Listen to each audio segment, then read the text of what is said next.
电商情报站 ，Sense 破产，川普关税开第一枪，就有人倒了哦。跨境电商该如何自保？嗨，我是电商 Tony 陈。电商情报站这个系列，我会比较深入的分析电商市场，聊一下我所看到的产业变化，国内外都有或者是未来可能的发展。我的预测还算准呢。你可以去考古我过去的那个影片反正我们业内在看，就差不多那个脉络都是清楚的。然后我开通了 YouTube 频道会员，如果你认为我的影片对你有帮助，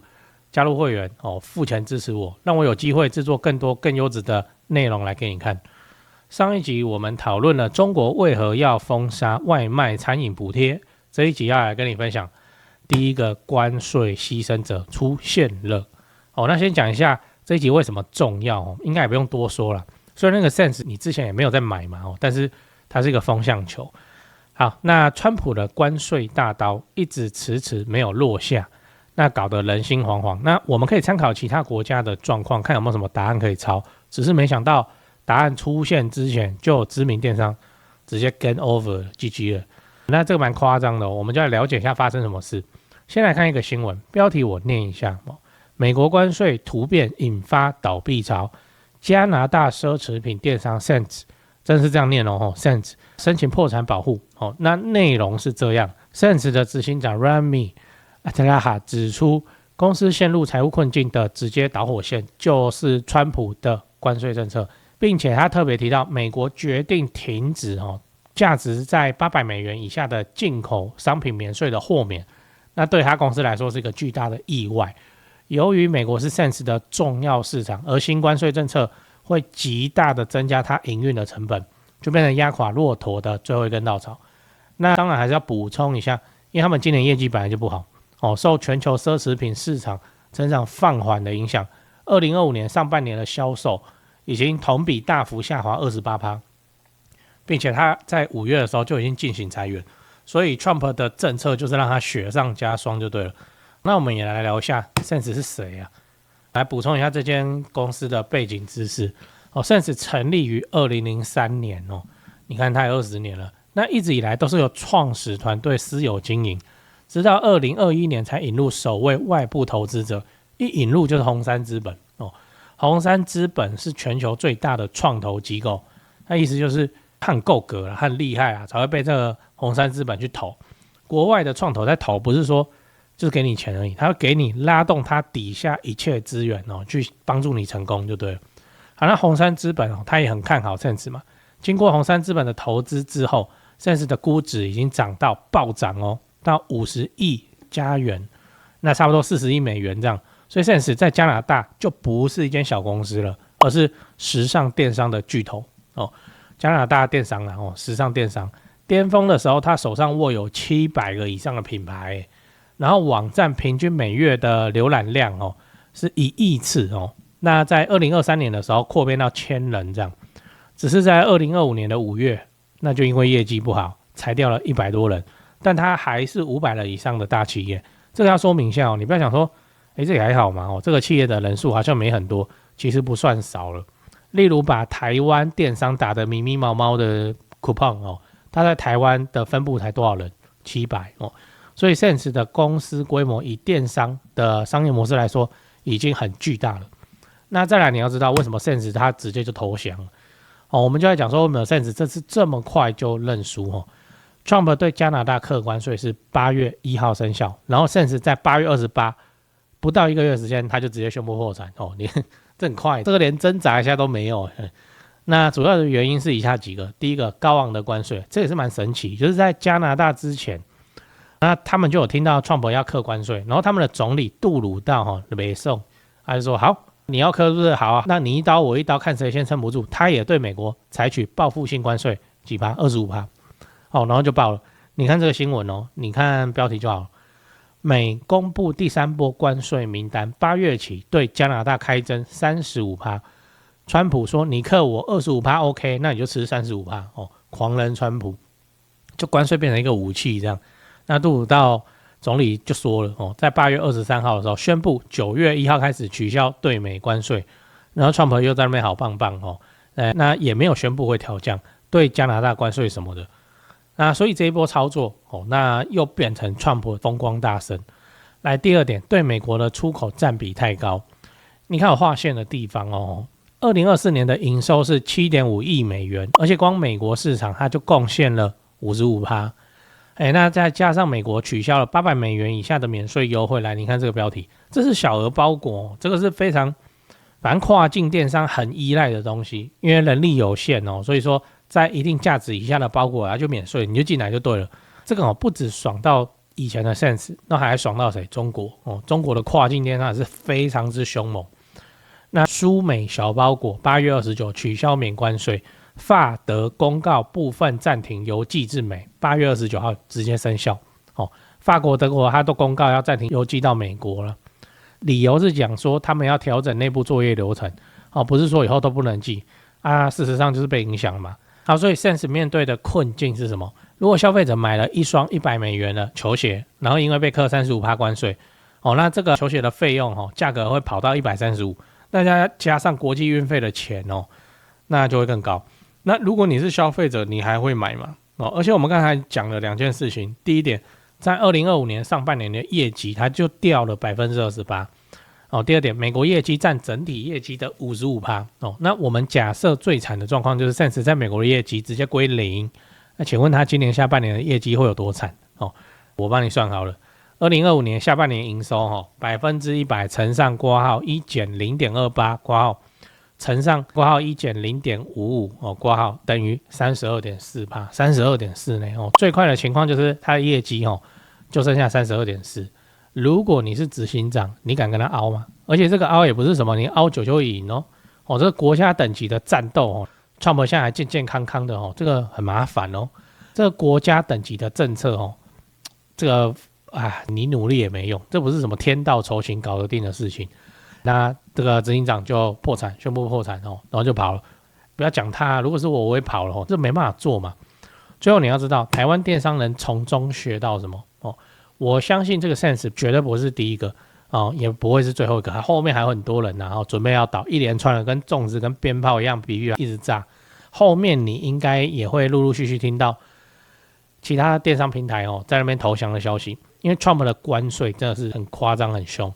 那我们最后就来讲说，作为台湾电商从业人员，我们能从中学到什么事情？我自己是看这几件事情那当然如果你有你的看法那就发表这没差。来，第一个，鸡蛋不能放在同一个篮子里。像我们刚才举的例子Sense 在美国的营收占比高达 55%， 所以 Trump 一搞关税它就爆了先说我不觉得 Sense 这个策略有问题，因为美国本来就是顶尖的电商消费市场，而且它又是卖时尚衣服这种奢侈品，所以到美国本来就很合理我相信 Trump 在说要课关税之前，没有人会觉得放掉美国市场是一个很合理的策略。但是现在这个选项应该各个电商平台也都会在会议室里面各种讨论你说要放掉美国市场不太可能，因为那个是命脉命门那你看看，你跟消费者说你有在 Amazon 上架人家就会觉得你是一个咖，然后你就吃得到北美的最强消费市场，这有什么不好？有实力跨国不可能直接放弃美国电商的。那变成来说，美国电商这边放不掉那至少要来打知名度。第二个应该要考虑布局东南亚或欧洲市场，因为欧盟市场因为现在东南亚市场看起来就越来越厉害，虾皮嘛，虾皮赚给大家看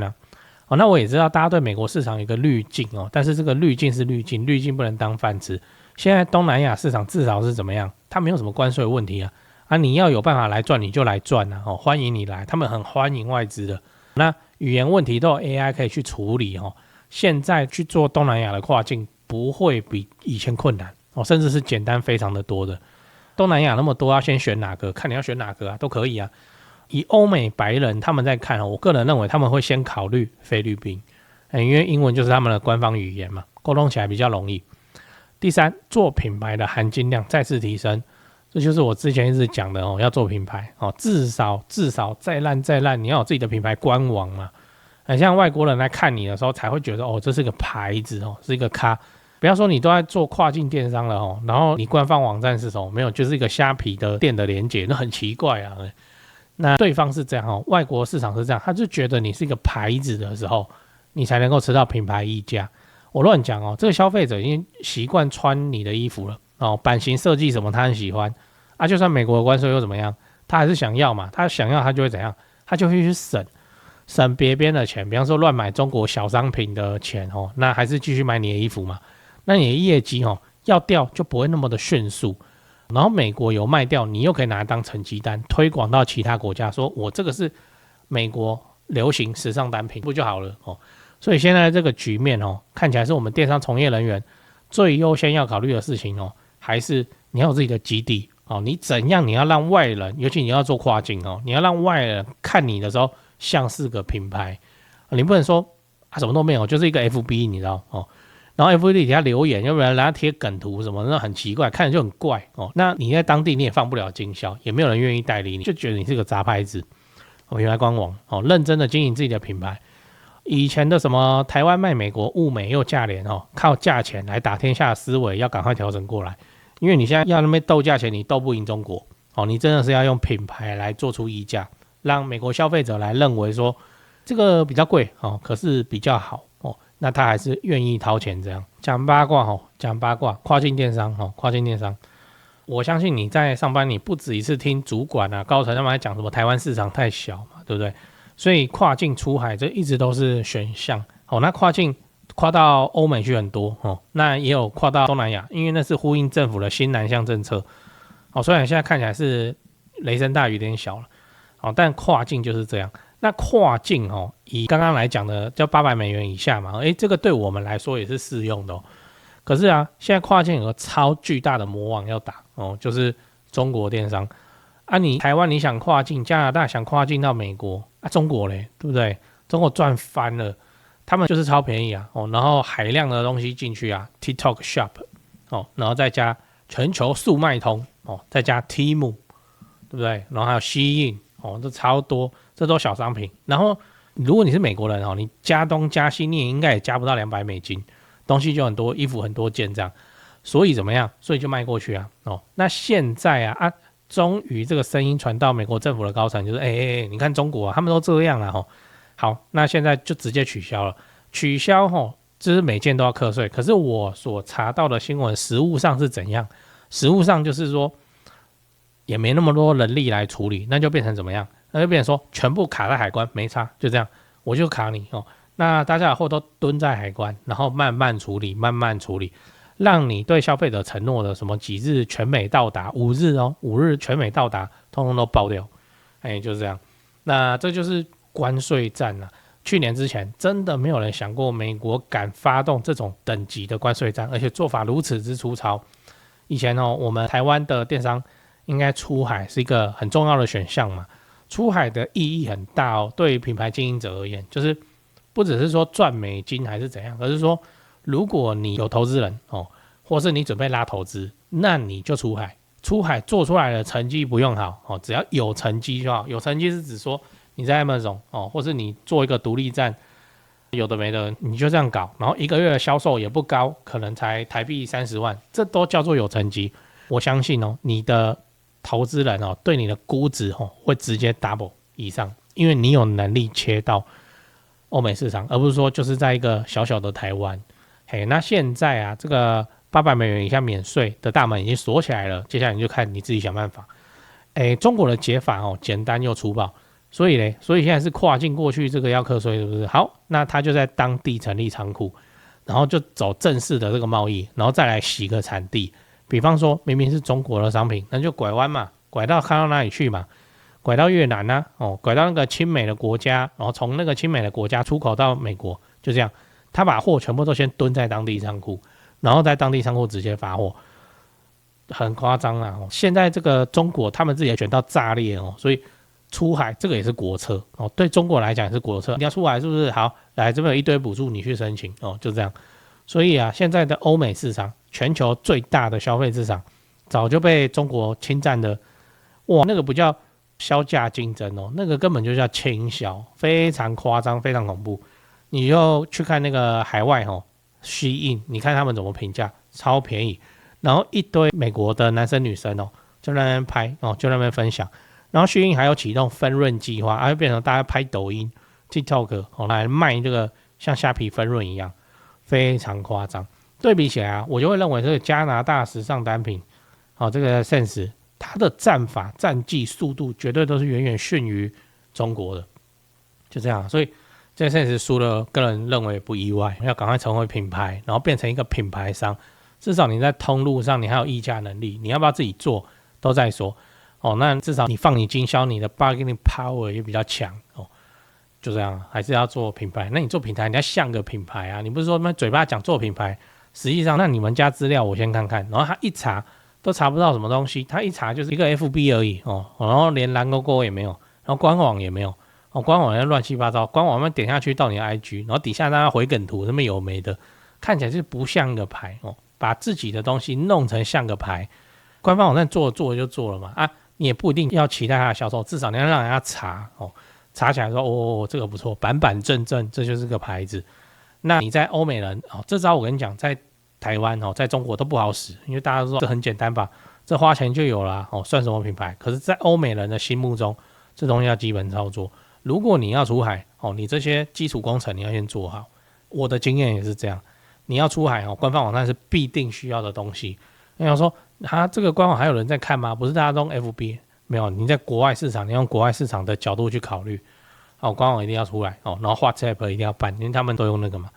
然后祝你顺利。特别的业配，我要介绍一款可以大幅提升远端工作效率的远端桌面软体 Desking。简单来说，它就是透过网络，然后让你随时随地去控制另一台电脑。像我以前出差的时候，临时客户要调资料或干嘛，那我就会立刻用这个 Desking 连回公司的电脑。Desking 它跨系统 Windows 电脑、Mac 电脑、手机的 iOS 跟 Android 通通都跨，就能够随时随地的使用笔电手机或平板来连到家里或是公司的电脑。而且就算你使用的是 Desking 的免费版，也可以用在商业用途上。免费版它就让你管3台装置够了，我们一般人那也没有连线时长的限制，不会说连到一半就什么跳广告或什么跳掉之类的。那就算你人在国外休假，也能够轻松的连上公司的电脑。那我先讲一下我使用下来感受到的几个优点。第一个优点，连线品质稳定，而且低延迟，真的很快，真的很快呢。第二个优点多种连线功能，不过安全又方便的无人值守设定，就算电脑旁边没有人，也可以直接操作。第三个优点，轻松传输档案，很快呢，就在传档很快呢，就是你可以直接透过 Desking 抓远端档案。我们现在人在外面要传大的影片档案的话，一样就按这个，然后按档案传输嘛，传送档案然后选你的档案，这是影片档，这不是照片而已传到看要到桌面通常先到桌面回去再整理嘛，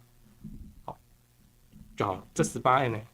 就很快这个优点完善的安全性设定。那 Desking 不仅提供隐私萤幕的功能，你还能够进一步的调整连线的权限，透过黑名单、白名单的功能，设定哪些人可以连，哪些人不能连。这样一来就算公司有严格的资讯安全规范，也能够安心使用远端工具，不用担心安全风险。如果你想试试看的话，我会推荐你直上 Desking 的付费版，反正也不贵。因为付费版有几个明显的优势，首先是它管理超过100个装置，非常适合企业或团队规模比较大的使用者来用。高清无码超低延迟，在他面前表演，还能够实时对话。B2B 的业务非常适合用这个，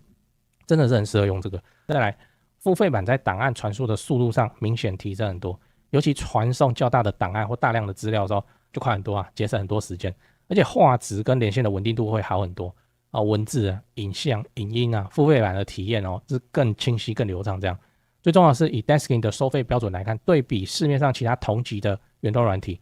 功能丰富程度还是连线的品质 CP 值真的都非常的高。只要你使用折扣码 TONYC 订阅 Desking 就打9折，我自己是认为很划算。如果你跟我一样会常出差，或是需要跟客户远端沟通，我真的是推荐你使用。或是你自己是小公司的老板或 HR， 从此就不用再担心同仁远距工作的效率问题让远端工作变得更顺畅，员工工作更开心，公司赚更多的钱。这样